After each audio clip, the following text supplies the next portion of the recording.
اللهم صل على سيدنا محمد وعلى آل سيدنا محمد. أعوذ بالله من الشيطان الرجيم. بسم الله الرحمن الرحيم. الحمد لله رب العالمين، والصلاة والسلام على سيد المرسلين وعلى آله وصحبه أجمعين. رب اشرح لي صدري ويسر لي أمري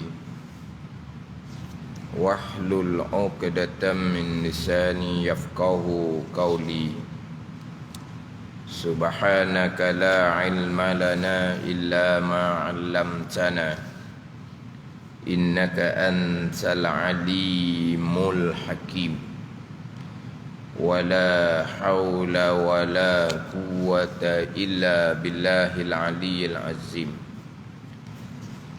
Kitab Penawar bagi Hati, muka surat 44, baris yang ketujuh daripada atas. Surat 44, baris yang ketujuh daripada atas.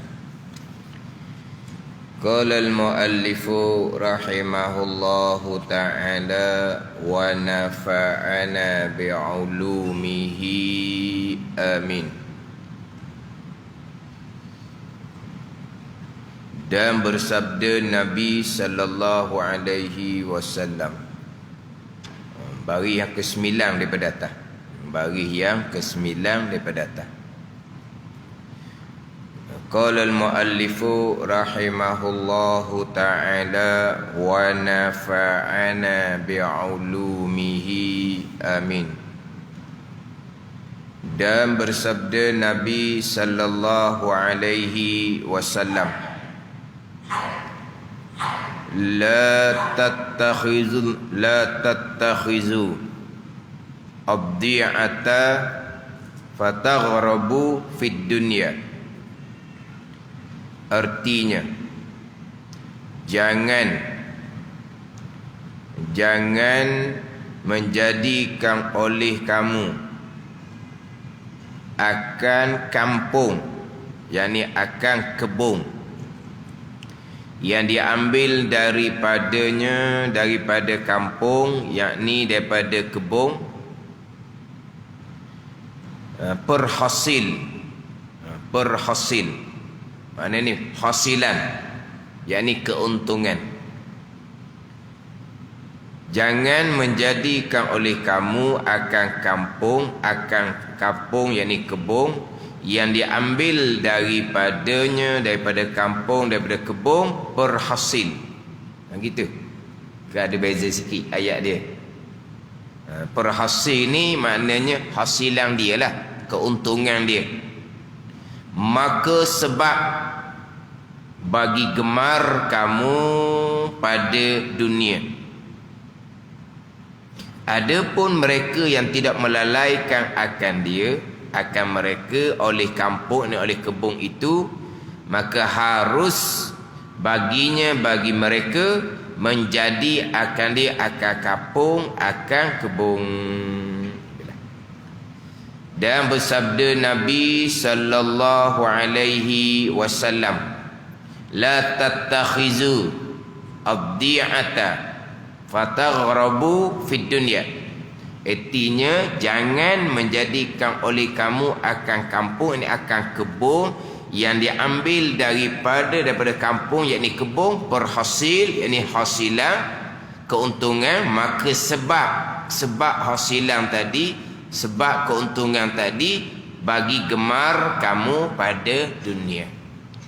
Ini sambungan berkaitan dengan kasih akan harta, yang menjadi punca, yang menjadi asal bagi sifat bakhil, sifat kedeku.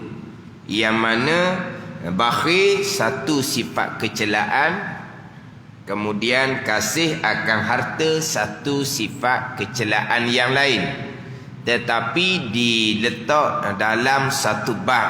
Sebab apa? Sebab kasih akan harta adalah menjadi sebab kepada kikir kedeku, maka diletak pada satu pembicaraan. Jadi kasih akan harta ni satu sifat kecelaan. Kemudian kasih akan harta sebagaimana juga kikir. Manakah yang dicela pada syarak, manakah yang tidak dicela pada syarak tetapi merugikan akhirat. Ni kita kena faham moleklah. Saya pun sebut berulang kali. Kikir kedeku yang dicela pada syarak, kikir kedeku daripada perkara-perkara yang wajib. Kikir kedeku daripada zakat, kikir kedeku daripada kafarah, kikir kedeku daripada nafkah-nafkah yang wajib, kikir kedeku daripada tolong orang yang memang di dalam kesempitan sangat-sangat. Yang mana kalau orang tu memang dalam kesempitan sangat-sangat, kita wajib kena tolong mereka. Tiba-tiba kita kikir kedeku sehingga kita tidak tolong mereka yang betul-betul di dalam kesempitan. Ni kikir kedeku yang dicela pada syarak. Adapun kikir kedeku daripada perkara-perkara sunat, itu merugikan akhirat. Tidak dicela tetapi merugikan akhirat. Yang mana di hari akhirat, kikir kedeku daripada perkara sunat ni akan terseksa. Terseksa bukan makna diseksa kerana kikir kedeku daripada kewajipan. Terseksa kerana merasa rugi kerana kita meninggalkan perkara-perkara yang sunat. Sebab kita meninggalkan perkara-perkara yang sunat, di hari akhirah kita akan rasa rugi sangat-sangat. Sebab di hari akhirah ni pahala yang sangat-sangat dituntuti. Tiba-tiba oleh kerana kita kikir kedeku daripada perkara sunat, maka tak ada lah pahala-pahala tambahan. Dalam keadaan kitanya, kewajipan-kewajipan kitanya kadang-kadang tidak sempurna pun. Bila kewajipan kita tidak sempurna, ditampalkan dengan perkara-perkara sunat. Tiba-tiba perkara sunat tidak ada. Kenapa? Kerana kita kikir kedeku daripada perkara sunat. Kita akan terseksa, bukan terseksa diseksa. Bukan. Kerana kita akan merasa menyesal rugi kerana kita meninggalkan perkara yang sunat. Kerana kita kikir kedeku daripada sedekah-sedekah yang sunat, yang disunatkan kepada kita. Jadi begitu juga hak berkaitan dengan kasih akan harta. Kasih akan harta ni yang bawa kepada kita kikir kedeku. Kasih akan harta sampai ke kewajipan pun tidak dipedulikan. Hak berat laginya, kasih akan harta sampai peringkat hak orang pun yang ada di kita, kita tidak kembalikan. Tu lagi berat. Saya sebut dah hak yang terdahulunya. Sekarang kasih akan harta kita sendiri. Kasih akan harta kita sendiri. Kemudian diwajibkan kita mengeluarkan zakat. Maka harta kita tu menjadi milik asnaf zakat. Kita kedeku daripada harta kita sendiri pun sudah tercela. Sebab harta tu sudah menjadi milik asnaf. Sama telah pula yang ada di kita bukan milik kita. Kita hanya berhutang sahaja. Kita hanya berhutang sahaja, makna milik orang yang kita berhutang. Tiba-tiba kita kasih sayang pada harta sampai ke milik orang pun kita tidak kembalikan. Tu lagi berat. Itu kalau kita kata hutang. Sama juga harta-harta yang kita dapat secara batil, secara tidak sebenar, bukan milik kita. Walaupun berada di kita lama mana sekalipun, bukan milik kita. Bila harta yang terdapat tu secara batil, maka kita wajib kembalikan harta milik orang. yang duduk di kita atas jalan batil. Tapi oleh kerana kita kasih sayang pada harta yang memang bukan milik kita, kita pun tidak kembalikan. Hak tu lagi berat tu.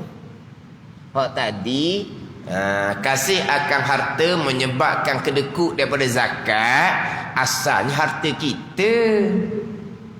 Tetapi bila sampai haul sampai nisab, jadi milik asnaf. Tiba-tiba kita kasih akan harta sampai pekat kikir kedekut daripada hak wajib. Jadi ini dicela pada syarak. Tapi kalau hak orang, kenapa kita tak mau kembalikan balik milik orang? Sayang kitanya, walau bukan milik kita. Oh tu sama telah lagi lah. Memanglah terkadang kita sedar sangat-sangat dah hak ada di kita tu bukan milik kita. Kenapa tidak pulangkan kembali milik orang? Sayang, kasih, bukan milik kita. Bukan milik kita. Hak ni lagi berat. Tapi mari mana tu? Mari daripada kasih akan harta. Walaupun harta tu bukan milik kita, sebab kita dapat dengan cara yang batil, cara yang tak betul. Ni cerita harta kita sendiri. Saya kasih bakhil daripada perkara yang wajib, itu dicela pada syarak. Yang mana apabila kasih akan harta ni melalaikan kita daripada zikrillah, melalaikan kita daripada tuntutan-tuntutan agama, jadi hati kita berpaling kepada dunia, teguh hati kita bersangkut dengan dunia, sehingga berat hati kitanya untuk berjumpa dengan Allah Subhanahu wa taala. Berat hati kitanya nak mati. Tamu ingat pun berkaitan dengan kematian. Takut kita sebut bab kematian. Sebab apa? Sebab hati kita teguh sangkutan dengan dunia. Hak ni hak sangat-sangat ditakuti. Walaupun hati kita berat sekalipun, nak berjumpa dengan Allah Subhanahu wa taala, nak hadapi dengan kematian, sampai masa mati tetap mati. Tetapi kita hati tak rugi lah. Sebab teguh sangkutan dengan dunia. Tapi mana ni, ditarikkan juga roh. Pada masa tu kita ingat doakan Allah Subhanahu wa taala. Itulah hak paling ditakuti. Sebab kita buat simpanan akhirah hanya qada hak wajib saja. Qada wajib pula bukan sempurna pula hak wajibnya. Jadi oleh kerana kita sayang kepada harta dunia, jadi kita hati terikat mudia, kita nak pergi kepada alam yang perlu kepada amal-amal wajib sunat. Jadi kita nak pergi pada alam yang mana persiapan kita pun sekadar je. Hak kewajipan je. Hak kewajipan, hak tak dapat tidak. Tu mesti dah lah tak dapat tidak. Lepas tu perkara-perkara sunat, bekalan akhirah kita macam mana? Oleh kerana kita kasih akan harta, kita kikir, maka kita tak ada sedekah-sedekah yang sunat. Macam mana kita nak berhadapan dengan hari akhirah? Ni hak persoalan ketika kita nak mati. Kemudian didatangkan ayat-ayat berkaitan dengan harta dan anak. Harta dan anak-anak. Jangan melalaikan akan kamu oleh segala harta kamu dan segala anak-anak kamu daripada zikrillah, daripada menyebut Allah, daripada sekelang ibadah yang menyebut akan nama Allah Subhanahu wa taala. Kemudian didatangkan ayat innama amwalukum wa auladukum fitnah. Hanya segala harta kamu dan sekalian anak kamu tu percubaan, ujian atas kamu daripada Allah Subhanahu wa taala. Ujian. Harta, anak-anak adalah ujian daripada Allah Subhanahu wa taala. Ujian ni sama ada kita berjaya ataupun tidak berjaya. Ujian percubaan. Kalau berjaya, berbahagialah pada hari akhirah. Kalau tidak berjaya, maka rugilah hari akhirah. Kemudian berjaya tu pula, berjaya setakat mana? Macam sebut minggu lepas lah, berjaya tu berjayalah, tapi ada juga hak berjaya hak kodo-kodo. Ada hak berjaya pertengahan, ada hak berjaya sungguh-sungguh. Yang mana harta dan anak-anak menjadi ujian daripada Allah Subhanahu wa taala. Kemudian didatangkan hadis Nabi sallallahu alaihi wasallam hak berkaitan dengan hasilan yang kita dapat daripada kebun. Jangan kerana hasilan ni sebab bagi kamu gemar pada dunia. Bukan Nabi larang kita berkebun, berusaha, bukan. Tetapi janganlah kerana keuntungan yang terdapat daripada kebun, keuntungan yang terdapat daripada kerjaan kita, jangan kerana keuntungan tu menyebabkan gemar kamu pada dunia. Hak tu hak Nabi larang. Bukan Nabi larang kepada berkebun, bukan Nabi larang kepada berusaha, bukan. Tetapi berkebun, usaha, dapat keuntungan, jangan kerana keuntungan tu menyebabkan kamu gemar pada dunia. Ni adapun mereka yang tiada melalaikan, ni adalah syarahan daripada pengarang. Adapun mereka yang tiada melalaikan akan dia oleh kampung itu, oleh kebun itu, maka harus bagi mereka tadi menjadi akan dia akan kampung, akan kebun. Bukan dipuji pula. Kita berusaha tu dipuji pada syarat. Yang Nabi larangnya jangan jadikan keuntungan tu sebab bagi kamu gemar pada dunia. Keuntungan hak asilan tu. Bukan Nabi larang jangan kamu buat kebun, jangan kamu berusaha, bukan. Jangan jadikan kebun apabila dapat hasilan, apabila dapat keuntungan menyebabkan kamu gemar pada dunia. Tetapi kalau tidak memalingkan kamu oleh kebun, maka dia harus baginya menjadi akan kampung, ni akan kebun. Maka tiada ada hadis ini mansukh dengan menjadikan oleh Nabi sallallahu alaihi wasallam dan sahabat radhiyallahu anhum akan kebun. Maka tiada ada hadis ini mansukh, diubahkan hukum dengan menjadikan oleh Nabi SAW dan sahabat radhiyallahu anhu akan kebun. Maknanya bukan larangan buat kebun. Sahabat pun berkebun. Sayyidina Umar radhiyallahu anhu pun berkebun. Tidur ni panggil apa? Berbantalkan apa ni? Panggil apa? Ulu tak panggil tak? Di ulu dia cangkul tu kan, di ulu. Sayyidina Umar bertidur kebun dengan berbantalkan dia punya cangkul tu. Mana apa ni? Bukan dilarang berkebun. Sebab sahabat pun berkebun. Tetapi jangan kerana hasilan, jangan kerana keuntungan tu menyebabkan gemar kamu kepada dunia. Rijalun la tulhihim tijaratun wala bai'un an zikrillah. Ini ayat Al-Quran ni, surah An-Nur ayat yang ke-37. Artinya, ini cerita sahabat ni.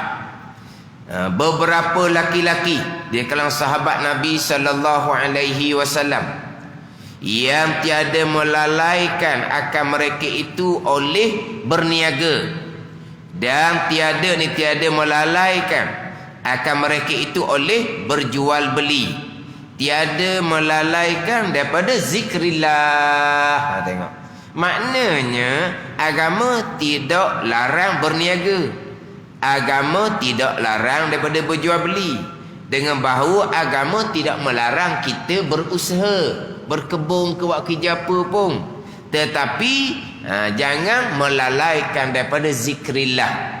Adapun kalau tidak melalaikan daripada zikrillah, pekerjaan tu menjadi ibadah. Sebab pekerjaan itu adalah untuk nafkah diri kita, keluarga kita, dan untuk infak-infak pada jalan Allah Subhanahu wa taala. Yang mana kita maklumlah sahabat-sahabat ni, Sayyidina Abu Bakar radhiyallahu anhu, Sayyidina Umar pun semua kaya-kaya belaka tu. Sayyidina Abu Bakar radhiyallahu anhu selepas dilantik dia khalifah, bawa ni barang perniagaan untuk berniaga di pasar. Kemudian Sayyidina Umar pun sekat nak jadi khalifah. Macam mana? Kalau nak pergi meniaga seumpama ni, maka sanak bakar pun diberi daripada sara hidup daripada Baitul Mal. Makna apa ni? Sahabat berusaha, bekerja. Makna Sayyidina Osman pun kaya, berusaha bekerja. Bukan kata berusaha bekerja itu dilarang pada syarak, tetapi ini usaha kerjaan yang menyebabkan lalai daripada agama Allah Subhanahu wa taala, hak tu baru dilarang. Hak ni cerita bab sahabat yang tidak melalaikan akan mereka itu oleh berniaga dan tiada melalaikan oleh mereka itu berjual beli daripada zikrillah. Sebab hadis ni cerita berkaitan dengan sahabat pada masa Nabi SAW yang sedang berniaga dengar azan, segera mereka lepaskan timbangan di tangan, mereka terus segera kepada sembahyang. Kisah sahabat yang kerja dia tukang besi buat pedang, kemudian ketika dia tengah buat kerjanya, azan, dia ni dengar azan, maka segera letak tukuh ada di tangan, terus pergi kepada sembahyang. Maka turun ayat ni memuji akan perbuatan sahabat ni.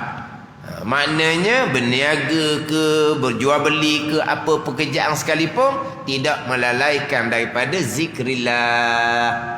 Segera tinggal pekerjaan, terus pergi kepada sembahyang. Tapi kita kena ingat pula, hak ni sahabat yang bekerja sendiri. Kalau kita bekerja dengan seseorang, tak kira seseorang tu individu ke, seseorang itu syarikat ke, kita kerja dengan seseorang, maka ada time tertentu yang disusun untuk pekerjaan tersebut. Kita kena jaga pula situ hukum mahkam pada ni. Jangan kita ambil faham tu sahabat tinggal kerjaan tengah tukang besi ni, tengah tukur besi tu bunyi bang, terus tinggal tukur, terus pergi semayang. Tu kerja sendiri. Kalau kita kerja dengan orang, kita kena faham lah pulaknya. Zikrillah ni bukan hanya sembahyang. Zikrillah ni kita mengerjakan ibadah yang mana kita mengikuti hukum hakam Allah. Itu zikrillah lah. Jadi kalau kita bekerja, kita ada janjian. Kita akan mengikut waktu yang ditetapkan, disusun supaya kerja tu dan mana apa tidak tergendala. Dia pun susun. Kena molek time rehat kita tu berbetulan kita pun pergi masjid pun tak bang lagi. Alhamdulillah. Tapi ada ketikanya ketika azan di masjid, bang di masjid itu tak sampai lagi masa rehat kita tak boleh nak keluar. Tu orang bang dah tu. Itu zikrillah. Kita kerja ni pun zikrillah. Nak cari nafkah yang wajib, kita ikut peraturan yang ditetapkan, yang kita sudah janji untuk ikut peraturan, itu perkara yang wajib. Kena tengok pula situ. Jangan kita pakai zuhir tu tinggal. Lepas tu kerjaan kita dengan orang macam mana, tak peduli dah. Sebab apa? Tu semayang awal waktu, zikrillah. Dan kita kerja tu apa? Kita tunaikan janji kita dengan majikan. Itu apa? Itu kewajipan. Itu zikrillah. Pada ni ni kena faham zikrillah ni, kena ngaji molek lah.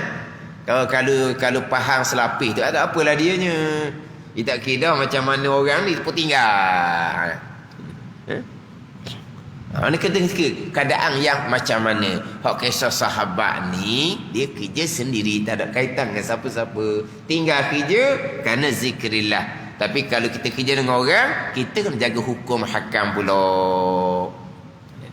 Jadi makna nak cerita di sini, hak kerjaan dunia untuk dapat harta itu tidak dicela pada syarak. Yang dicela pada syarak adalah kerana harta, kerana dunia dan kerana anak-anak cucu menyebabkan kita membelakangkan agama Allah Subhanahu wa taala. Itu barulah yang dicela pada syarak.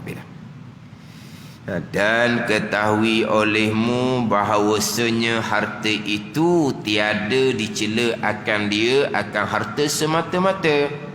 Bukan yang dicela itu harta yang melalaikan daripada ibadah. Adapun harta yang menolong atas ibadah, maka iaitu dipuji. Jadi kita ni perenggang baru dah.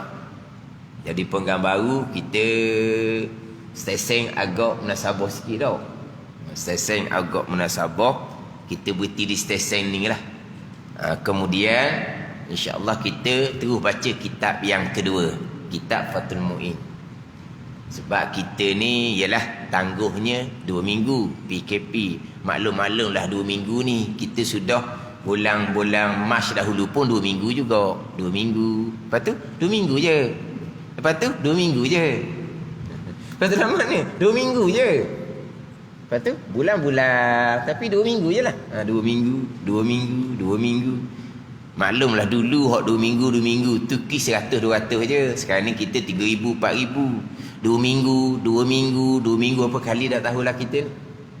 Jadi kita kira kita berhenti stesen molek sikit ni. Jadi kita ambil kepada hak kitab Fathul Mu'in. Kita berhenti di dan ketahui olehmu bahawa harta itu tiada dicela akan harta semata-mata. Bahkan yang dicela itu harta yang melalaikan daripada ibadah. Kena faham molek ni. Ngaji tasawuf bukan suruh buang harta. Ngaji tasawuf bukan suruh buang dunia. Ngaji tasawuf bukan suruh duduk sejik je, bukan. Itu salah faham. Harta kita cari, dunia kita cari, kita berkeluarga, tapi jangan melalaikan kita daripada ibadah Allah, ibadah kepada Allah Subhanahu wa taala. Wallahu a'lam. Tu pun malam ni tempat orang tanya, telefon tanya, ada kedok kelas, ada kedok kelas. Oh, faham lah, selagi dak pukul 12. Pukul 12 pun tak apa lagi, jangan 12 1 minit je. Jangan 12 1 minit.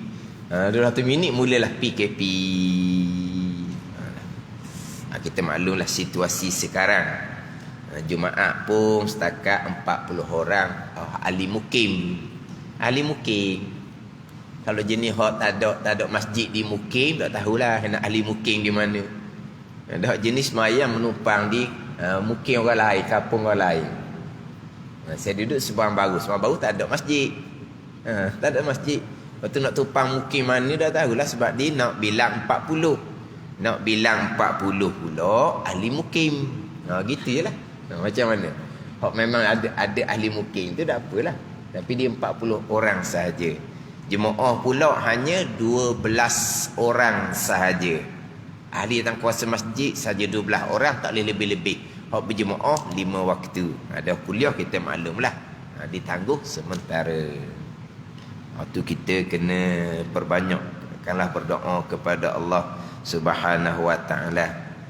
Moga-moga ujian Allah Subhanahu wa taala ni gedelah ditarik oleh Allah Subhanahu wa taala, yang mana apa yang berlaku ni semuanya adalah datang daripada perbuatan tangan-tangan manusia belaka. Zaharal fasadu fil barri wal bahr bima kasabat aydin nas. Zahir kerosakan di daratan dan lautan ada dengan sebab usaha oleh tangan-tangan manusia. Yalah, kadang-kadang dalam keadaan Tuhan uji seumpama ni, maksiat berjalan macam biasa. Dalam keadaan Tuhan uji seumpama ni, maksiat berjalan macam biasa. Tuhan ringankan sekejap, balik asal. Lepas tu kena berat semula. Berat kita ni dalam keadaan kita sekarang. Lepas tu kata kita kena perbanyakkan berdoa kepada Allah. Kita perbanyakkan taubah dengan Allah Subhanahu wa taala dan kesalahan-kesalahan yang kita lakukan. Jadi ini Fathul Mu'in muka surat 60, perenggang yang ketiga daripada atas. Perenggang yang ketiga daripada atas tu kita berhenti di tengah. Kita berhenti di tengah. Tengah tu terjemahan lah dah. Kita berhenti di tengah tu. Dia perenggang yang ketiga, al-muqsu fil masjidi. Kita berhenti di wa qira'atu Qur'anin biqasdi. Qala al-muallifu rahimahullahu ta'ala wa nafa'ana bi'ulumihi amin. Wa qiraatu Qur'anin. Alif lam tu buanglah tu. Wa qiraatul Qur'an. Ni wa qiraatu Qur'anin. Atau pada al-muksu fil masjidi. Fa'il kepada wa yahrumu bil janabati. Wa qiraatu Qur'anin bi qasdihi walau ba'da ayatin bihaisu yusmi'u nafsahu walau sabiyan khilafan lima afta bihin Nawawi. Kita ambil terjemahan di dalam tu. Membaca Al-Quran dengan maksud sebagai bacaan Al-Quran. Wa qiraatu Qur'anin, dan membaca akan Al-Quran biqasdihi, dengan qasad akan Al-Quran. Jadi haram atas orang yang berjunub, dan juga haram atas orang haid dan nifas membaca Al-Quran. Orang yang berhadas kecil haram menyentuh Al-Quran, haram menanggung Al-Quran. Membaca Al-Quran tidak diharamkan. Adapun orang yang berjunub, orang yang bersetubuh, orang yang keluar air mani, orang yang beranak, dan juga orang haid, orang nifas, diharamkan membaca Al-Quran. Menyentuh Al-Quran, menanggung Al-Quran memang diharamkan. Membaca Al-Quran pun diharamkan atas orang yang berjunub dan juga orang haid dan orang nifas. Haram membaca Al-Quran ni, tengok molek kitab tu sebut. Wa qiraatu Qur'anin, dan membaca Al-Quran haram dengan sebab berjunub oleh membaca Al-Quran biqasdihi, dengan qasadnya qasad Al-Quran. Bukan membaca Al-Quran tu haram, membaca Al-Quran dengan qasad Al-Quran. Nanti kita akan baca dalam kitab I'anah ni. Sekalipun separuh ayat, sekalipun setengah ayat, walaupun satu huruf sekalipun, qaf, alif lam mim, 3 huruf sekalipun haram. Kalau kata setengah ayat pun haram, dengan qasad Al-Quran lah. Satu ayat, Bismillahirrahmanirrahim. Setengah ayat, Bismillah. Itu setengah ayat. Tapi kita baca Bismillah dengan qasad baca Al-Quran, setengah ayat. Bismillahirrahmanirrahim, satu ayat lengkap. Bismillah, setengah ayat sekalipun, kalau baca dengan qasad membaca Al-Quran, hukumnya adalah haram atas orang yang berjunub dan atas orang haid dan nifas. Membaca Al-Quran di mana? Yang terdengar diri sendiri. Bihaisu yusmi'u nafsahu, sekira memperdengarkan akan dirinya. Dia bila sebut kata membaca, bila sebut kata membaca, di sini membaca Al-Quran, kita kena ingat. Bila sebut kata membaca, qiraah membaca, dengar telinga kita sendiri baru dinama membaca. Ini membaca Al-Quran. Sebut kata membaca. Macam dalam sembahyang ada rukun bacaan, rukun qauli. Ada sunat bacaan, sunat qauli. Dia bila sebut kata membaca, bila sebut kata bacaan, dengar di telinga boleh dinamakan kita membaca. Dengar di telinga boleh panggil kita membaca. Kalau tidak dengar di telinga, walaupun bibir mulut bergerak-gerak sekalipun, tidak dihukumkan membaca. Jadi orang berjunub ni, orang haid, orang nifas, dia menggerakkan bibir mulut membaca ayat Al-Quran, tetapi tidak keluar suara, tidak dihukumkan membaca, maka tak haram lah. Saya baca dalam hati tak panggil membaca. Dalam hati. Sekarang ni dia gerak bibir mulut. Bukan dalam hati ni, gerak bibir mulut. Tapi keluar suara ke tidak? Tidak dihukumkan membaca Al-Quran. Sebab apa? Dalam kitab disebut li'annal qira'ah bi isma'in nafsi. Kerana apa? Kerana membaca ni dengar di telinga kita sendiri, baru dihukumkan kita membaca. Lepas tu kalau rukun-rukun bacaan dalam sembahyang, takbir, Fatihah, tasyahud, selawat, salam, 5 rukun bacaan, syaratnya dengar di telinga. Sebab apa? Baru dinama kita membaca. Kalau kita membaca Fatihah, bibir mulut kita bergerak-gerak, telinga kita tak dengar, tidak dihukumkan membaca, maka tidak ada rukun qauli Fatihah, maka tidak sah sembahyang kita. Ada ni. Ini ke mazhab Syafi'i lah. Kalau mazhab Maliki dia cukup gerak bibir mulut sah dah sembahyang, tu mazhab Maliki. Dan pandangan dalam mazhab Hanafi, mereka hanya membaca bergerak bibir mulut, okey dah, walaupun tak keluar suara. Kita mazhab Syafi'i tidak sah. Sebab tanpa keluar bunyi, dengar di telinga, tidak dihukumkan membaca. Pada ni.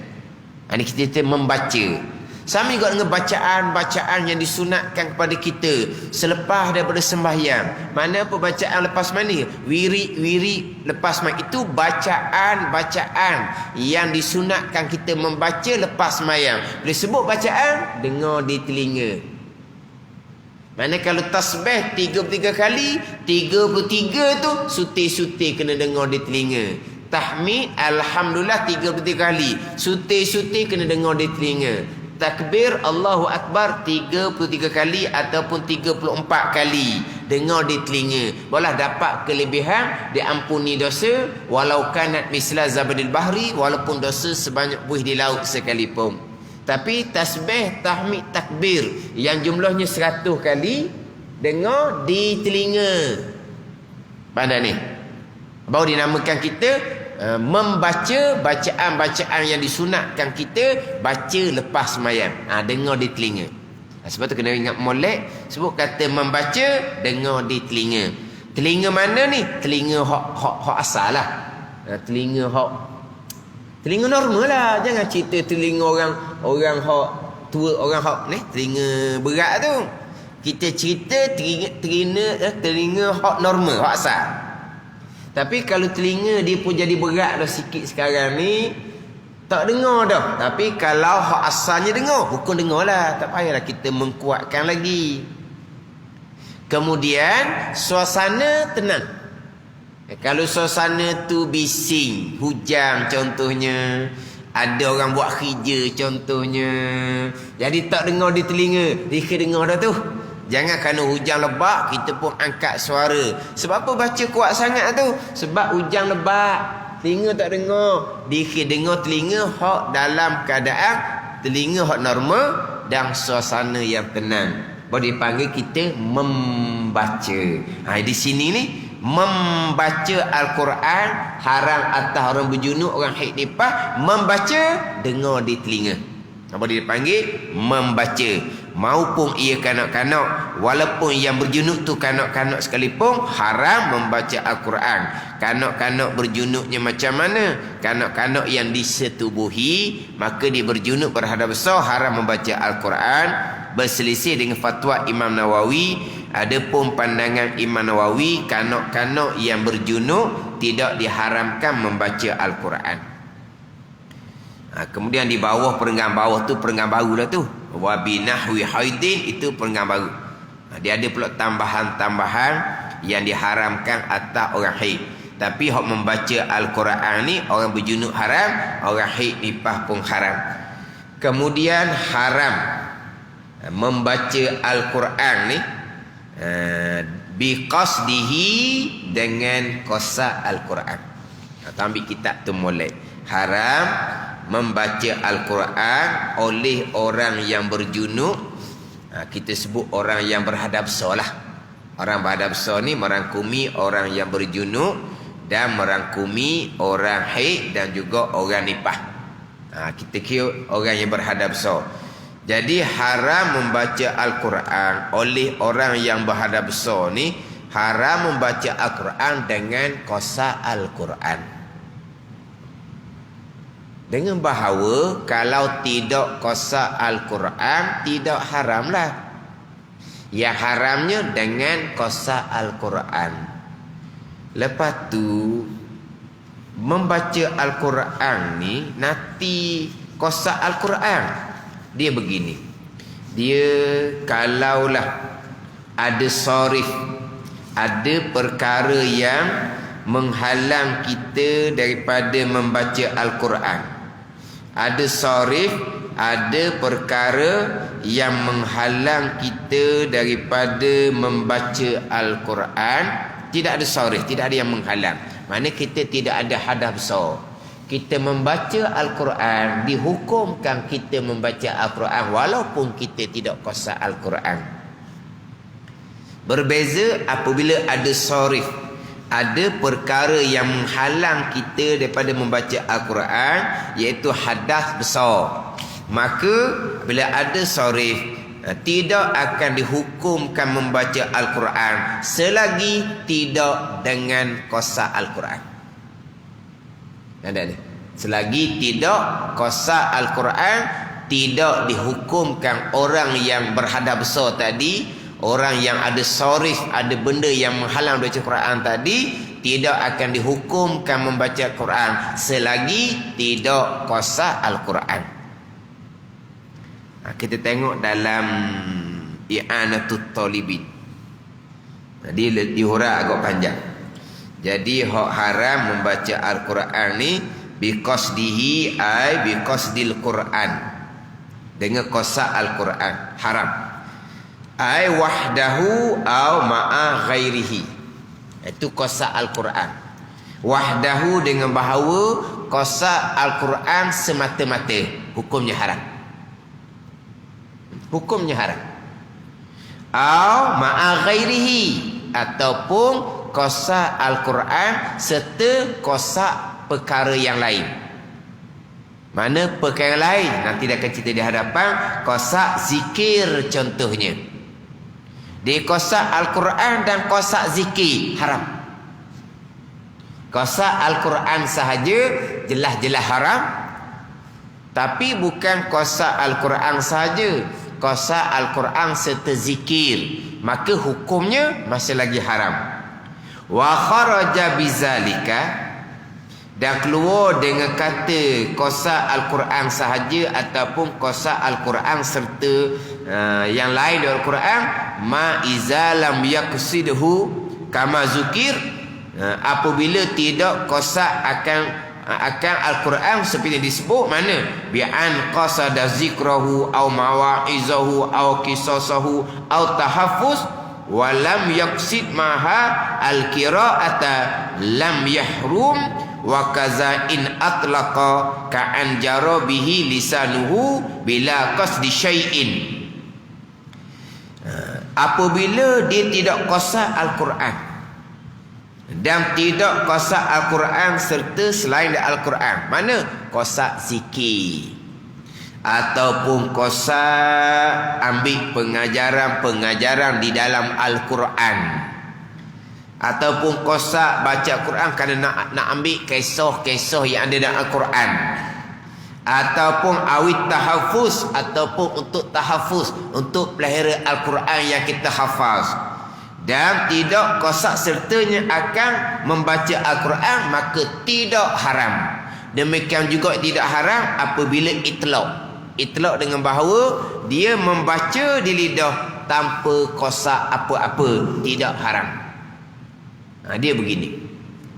Hak saya biasa buat contoh sebab tanyalah, biasa tanya orang yang haid dan nifas. Orang haid dan nifas ni dia membaca Bismillahirrahmanirrahim. Nak makan baca Bismillahirrahmanirrahim. Nak buat apa-apa perkara baca Bismillahirrahmanirrahim. Setengah ayat pun kalau membaca Al-Quran dengan qasa Al-Quran haram dah. Ini satu ayat Bismillahirrahmanirrahim. Jadi orang ni orang haid, orang nifas, dia baca Bismillahirrahmanirrahim. Al-Quran tu, membaca Al-Quran hukumnya haram. Bila tanya balik orang perempuan, kamu baca Bismillahirrahmanirrahim, kamu tahu tak itu ayat Al-Quran? Semua orang tahu itu ayat Al-Quran. Ayat yang pertama dalam suratul Fatihah dalam mazhab Syafi'i kita.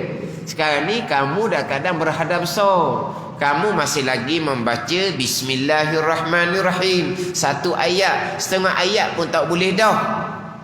Kamu baca Bismillahirrahmanirrahim tu Al-Quran tu, kamu kosak apa?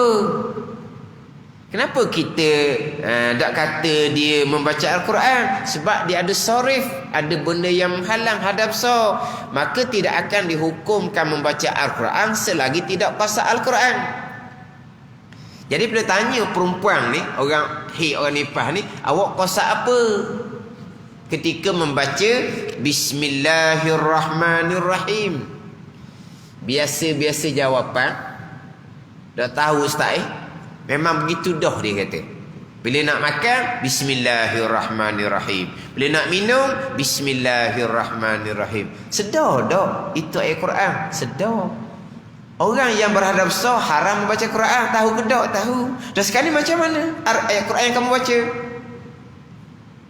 Kadang-kadang terpinga-pinga. Bila tanya balik, kamu kosak apa? Kamu kosak membaca Al-Quran? Tak kosak membaca Al-Quran. Dan kamu kosak apa? Tak ada kosak apa-apa. Itlaq dia panggil. Itlaq. Dia hanya lidah dia apa ni? Berjalan je. Bismillahirrahmanirrahim. Nak buat apa-apa, lidah dia berjalan je. Apa? Telancar lidah. Bukan telancar lidah macam orang latah. Hak telancar lidah tu, hak telatah tu bicara lain. Hak ni dia baca sendiri, bukan telancar. Telancar sungguh-sungguh ni orang latah. Tu telancar lidah dia panggil. Maknanya dia membaca Bismillahirrahmanirrahim ayat Al-Quran, tapi dia pakai baca je. Tak ada kosak apa-apa, tidak haram. Selagi tidak kosak Al-Quran, sama ada kosak Al-Quran saja ataupun kosak Al-Quran serta dengan kosak selain daripada Al-Quran. Mana contohnya kosak zikir? Apa kosak zikirnya?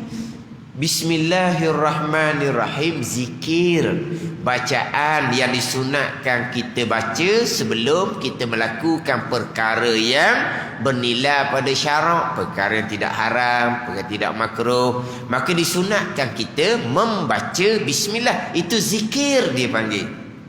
Sunat kita membaca bismillah itu zikir. Jadi kalau kita Bismillahirrahmanirrahim, niat di hati kita, bacaan yang disunatkan sebelum kita melakukan perkara-perkara yang baik. Itu zikir tu. Tapi setengah-setengahnya kosak seumpama tu dok juga. Tapi kosak dok membaca Al-Quran? Tidak sama sekali. Tak apa dah lah. Kalau kosak zikir ni, dia kosak baca Bismillahirrahmanirrahim. Kosaknya adalah bacaan yang disunatkan sebelum memulai pekerjaan yang baik, pekerjaan yang bernilai pada syarak, yang tidak makruh, yang tidak haram. Sedar tu duk Bismillahirrahmanirrahim, Bismillahirrahmanirrahim. Jadi hak haramnya kosak Al-Quran semata-mata ataupun kosak Al-Quran serta kosak zikir sama. Kosak zikir dan kosak Al-Quran, maka hukumnya haram.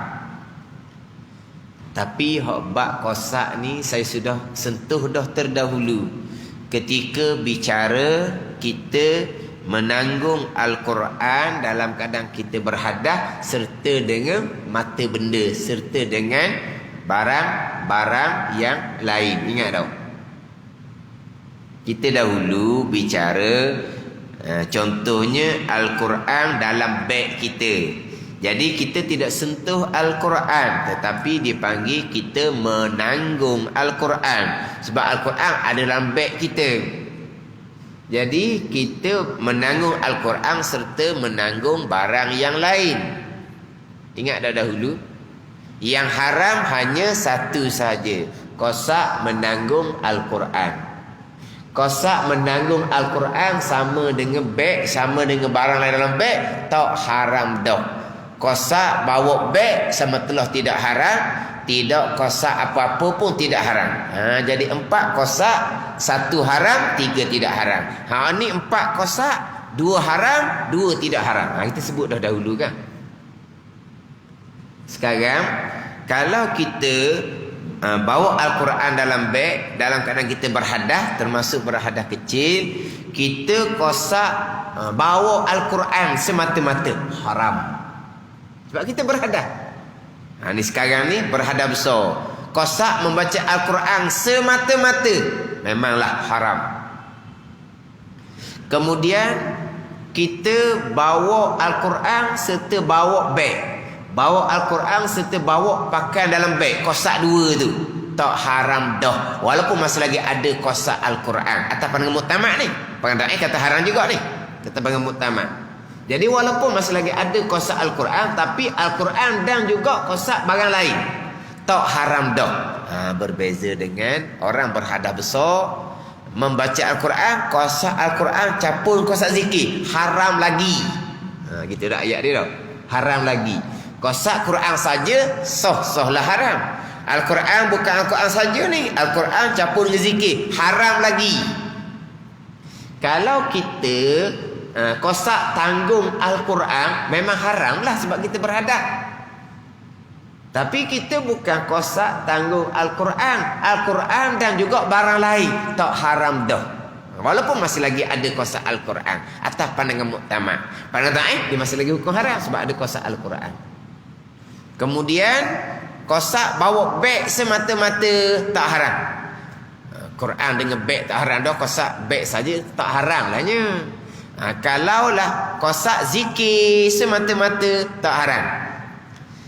Ketika bawa beg, tidak kosak apa-apa pun, beg duduk galah, berhadas kecil, jalan je. Kosak bawa Quran ke tak? Tak. Kosak bawa beg ke tak? Tak. Tak kosak apa-apa, tak haram. Sama juga dia membaca Al-Quran. Kosak Al-Quran memang tidak. Kosak zikir pun tidak. Lepas tu dia baca tanpa kosak apa-apa, tak haram. Ingat tu, 4 kosak tu. Kosak zikir ke, kosak doa ke, kosak ambil tabarruk ke, doa naik kenderaan, itu ayat Al-Quran. Doa naik kenderaan itu ayat Al-Quran. Kita pasti kosak apa? Kosak doa. Kosak doa dan juga kosak Quran haram. Kosak doa saja tak haram. Tak ada kosak apa-apa Naik kenderaan, mulut pun terlancar lidah lah, berjalanlah lidah kita membaca doa naik kenderaan. Tapi itu ayat Al-Quran tu. Dia tak ada kosak apa, dia pakai berjalan gitu je dengan di lidah kita, maka hukumnya tidak haram. Kita dengar orang kena musibah, kita membacalah inna lillahi wa inna ilaihi raji'un, ayat Al-Quran tu. Kosak Quran ke tak? Berhadap besar ni orang hiknipah dia tidak kosak Al-Quran, maka tidak haram. Kosak zikir, kosak doa, tidak kosak apa-apa, tidak haram. Yang haram hanyalah kosak Al-Quran dan juga kosak Al-Quran serta kosak zikir, campur 2 tu masih lagi diharamkan bagi orang yang berhadas besar. Kemudian dalam i'anah kita ni kosak tahaffuz, pelihara ingatan Al-Quran yang dihafaz. Cuma yang tak ada dalam kitab ni kosak taklim, kosak mengajar. Kosak taklim, kosak mengajar tidak dinyatakan dalam kitab i'anah. Dan kitab Fiqh Islam Adillah tu dicerita berkaitan dengan kosak mengajar. Contoh dalam kitab Sabila pun cerita kosak mengajar. Kosak mengajar tak apa dalam kitab Sabila. Ataupun baca ayat Quran sebagai ambil hukum. Baca Al-Quran sebagai menjadi sebagai nak ambil sebagai kisah dalam Al-Quran, sebagai dalil dalam Al-Quran. Apabila dia mengajar apa semua, kan dalam kitab tu ada ayat Al-Quran. Dan kita ada ayat Al-Quran. Tadi kita baca kitab Fana Bagi Hati. Kita ada ayat Al-Quran. Lepas tu orang yang mengajar tu, contohnya orang tu haid contohnya, dia mengajar bukan di masjid lah, dia mengajar di sekolah ke, dia mengajar di surau madrasah ke, dia pun mengajar. Dalam kitab tu ada tu ayat Al-Quran. Nak baca macam mana? Hak ni ayat Quran ni, Ustazah ni lah hak ni. Saya lakuh dulu tak boleh baca ni ayat Quran. Baru tak boleh bacanya, bacalah. Sebab itu sebagai dalil apa pembicaraan hak ada dalam kitab. Bicara hukum, mana dalil hukum ni? Keluar ayat Al-Quran, bacalah. Ada ni. Kosaknya apa? Kosak nak ambil dalil, kosak nak ambil hukum, kosak nak ambil kisah. Boleh, tak ada masalah. Jangan kosak Al-Quran. Tu pendek. Hak panjang sikitnya kosak mengajar. Tapi nak pegang Quran tak boleh lah. Nak pegang Quran tak boleh. Dengan bahawa disuruh anak murid, kalau hak jenis tak ingat Quran lah. Kalau hak ustazah tu hafal Al-Quran, senang. Sebab dia tak boleh tengok Al-Quran. Kalau ustazah tu jenis tak hafal Al-Quran, anak murid lah. Buka kat mana kamu nak baca, buka. Dia pun tengok, pegang tak boleh. Lepas tu anak murid dia pun baca salah, dia perbetulkan lah. Bukan hanya beritahu salah, ulang semula, dia pun ulang salah. Lepas tu ajarlah betul macam saya tak ada ajar, saya hit. Dah ajarlah, bacalah. Kosaknya kosak taklim mengajar. Begitu juga dengan orang yang hafal Al-Quran, untuk jaga ingatan.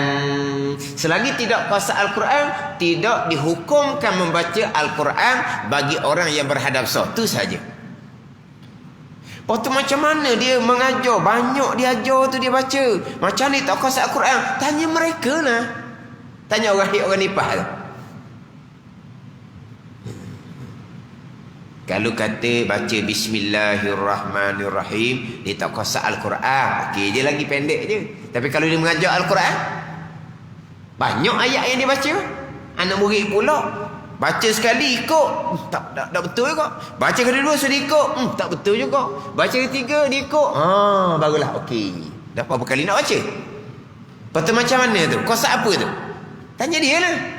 Tapi selagi tidak kosak Al-Quran, tidak dihukumkan membaca Al-Quran. Maka tidak haram. Kosak apa? Kosak mengajar. Kosak apa? Tidak kosak apa-apa. Sama dengan orang yang nak jaga ingatan, hafaz Al-Quran tu. Tanya mereka lah. Macam mana mereka membaca Al-Quran agak banyak juga untuk mengulangi Quran yang dihafaz. Macam mana mereka tidak kosak Al-Quran? Mereka hanya kosak jaga ingatan. Tanya mereka lah, kita tak nak royak. Tidak royak macam mana? Cuma selagi tidak kosak Al-Quran ataupun tidak kosak Al-Quran serta kosak yang lain, tidak dihukumkan membaca Al-Quran, tidak haram.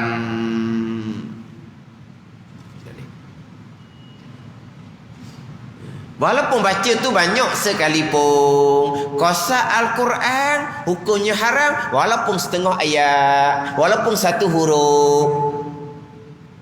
Kalau kosak Al-Quran, kalau tak kosak Al-Quran, banyak mana pun tak haram. Ini mazhab Syafi'i kita. Ada pun mazhab Maliki, kosak Al-Quran pun tak apa, janji sedikit. Itu mazhab Maliki. Kita tak boleh setengah ayat pun haram dah kalau kosak Al-Quran. Kemudian pula, kalau kata hak doa-doa tak apalah, dalam Quran pun ada, dalam doa pun ada. Tapi kalau baca ayat Quran tak ada dalam doa, hanya dalam Quran semata-mata, sekalipun atas pandangan muktamad. Hak dia, kalau tadi baca Bismillahirrahmanirrahim dalam Quran pun ada. Hak kita dituntut baca, hak zikir, hak kita nak melakukan perkara baik pun ada. Inna lillahi wa inna ilaihi raji'un dalam Quran pun ada. Hak di luar Quran pun ada. Hak ni hak kita disunatkan baca. Rabbana atina fid dunya hasanah, Rabbana zalamna anfusana. Dalam Quran pun ada, dalam doa-doa pun ada luar semayang. Luar dua Quran ni ada doa-doa. Maknanya dalam Quran pun ada Rabbana atina fid dunya hasanah. Dalam doa di luar Quran pun ada. Rabbana atina fid dunya hasanah. Hak ni sepakat ulama. Adapun kalau ayat Al-Quran tu hanya ada dalam Quran sahaja, atau pandangan muktamad pun tak haram juga selagi tidak kosak Al-Quran. Selagi tidak kosak Al-Quran.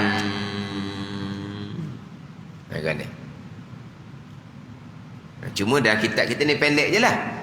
Wa qira'atu Qur'anin biqasdi, haram bagi orang yang berjunub, orang haid nifas membaca Al-Quran. Hak haramnya membaca Al-Quran dengan kosak Al-Quran. Dalam kitab-kitab Jawi hak kecil-kecil pun sama juga. Haram membaca Al-Quran dengan kosak Al-Quran. Contoh dalam kitab Hidayatus Sibyan, haram membaca Al-Quran jikalau satu huruf sekalipun haram, jika dikosakkan dengan dia Quran, baru haram. Kata kosak Quran tak haram. Ni hak dalam kitab Hidayatus Sibyan. Sama je kitab Jawi-Jawi mana pun, haram membaca Al-Quran dengan kosak Al-Quran. Dengan bahawa kosak Al-Quran saja ataupun kosak Al-Quran serta dengan kosak zikir masih lagi haram. Kosak Al-Quran serta kosak mengajar masih lagi haram. Kosak Al-Quran serta kosak ambil dalil masih lagi haram. Kosak Al-Quran serta kosak doa masih lagi haram. Dia berdoa ni, Rabbana atina fid dunya hasanah wa fil akhirati hasanah wa qina azabannar. Rabbana zalamna anfusana wa illam taghfir lana wa tarhamna lanakunanna minal khasirin. Kosak doa dan kosak juga Quran haram. Ini kosak Al-Quran serta kosak yang lain masih lagi haram. Kosak Al-Quran semata-mata lah haram. Adapun kosak zikir, kosak doa, kosak mengajar, kosak jaga ingatan sahaja tidak haram. Dan itlaq tidak kosak apa-apa pun tidak haram. Yang mana orang yang berhadap besar, ada sarif, ada benda yang menghalang membaca Al-Quran selagi tidak kosak Al-Quran, tidak dihukumkan membaca Al-Quran. Kemudian nak letak kosak ni pada mula-mula baca ataupun sepanjang bacaan. Pandangan muktamad cukup pada mula-mula baca. Pandangan muktamad cukup pada mula-mula dibaca, dia kosak zikir, kosak mengajar. Ada setengah pandangan kena kosak zikir semua lah. Tu setengah pandangan. Betul ke mana? Kosak hak mula-mula sahaja. Tapi kita ingatlah, dia walaupun betul-betul bukan Al-Quran. Contoh ni kita hak biasa ni, kita biasa hak tak ada hadah, tidak ada hadah besar. Memang kita membaca itu tak ada dalam kosak Al-Quran. Doa kita dah, Rabbana atina fid dunya hasanah. Doa kita dah, inna lillahi wa inna ilaihi raji'un. Waktu memang doa kita dah.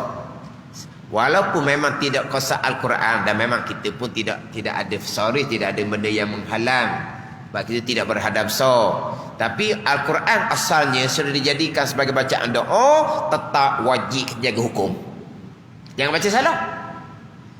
Walaupun ayat Al-Quran tu kita buat doa dah, Rabbana atina fid dunya hasanah, jadi doa solid dah. Memang asal ayat Al-Quran. Rabbana zalamna anfusana, memang kita jadikan doa dah. Tapi walaupun dia asal Al-Quran, kalau kita baca salah, hukumnya tetap haram. Sebab walaupun sudah jadi doa, dia tetap susunan ayat Al-Quran. Pada ni.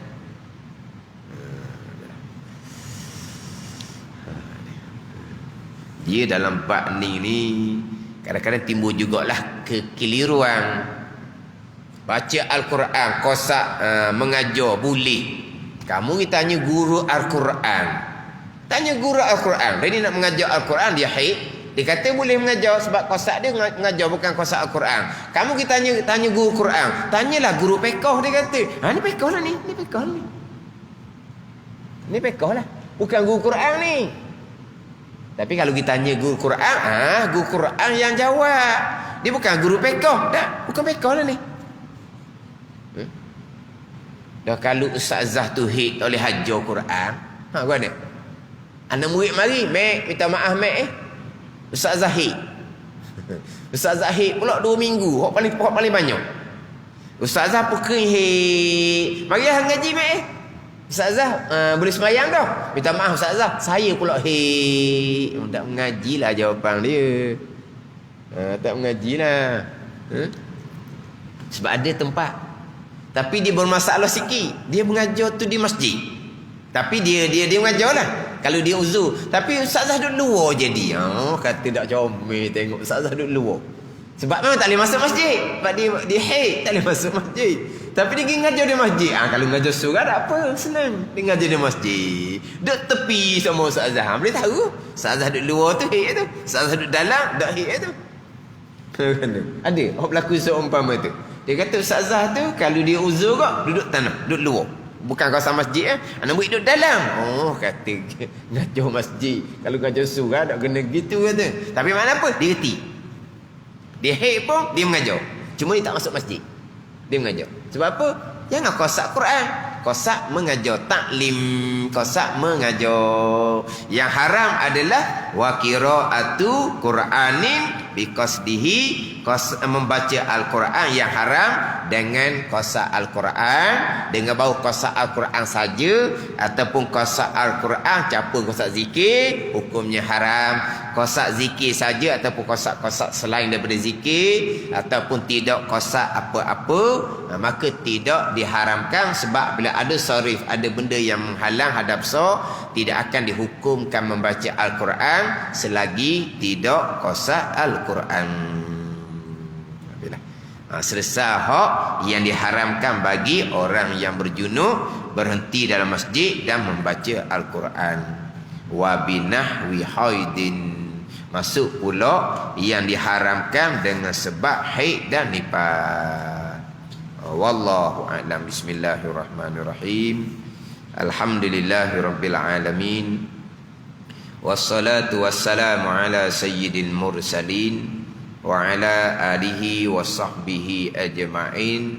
Allahumma ftah alaina futuhal arifin. Allahumma allimna ilma akdamin wa fahimna famasabikin warzuqna ruqat talibin. Allahumma zidna ilma wa alhiqna bis salihin.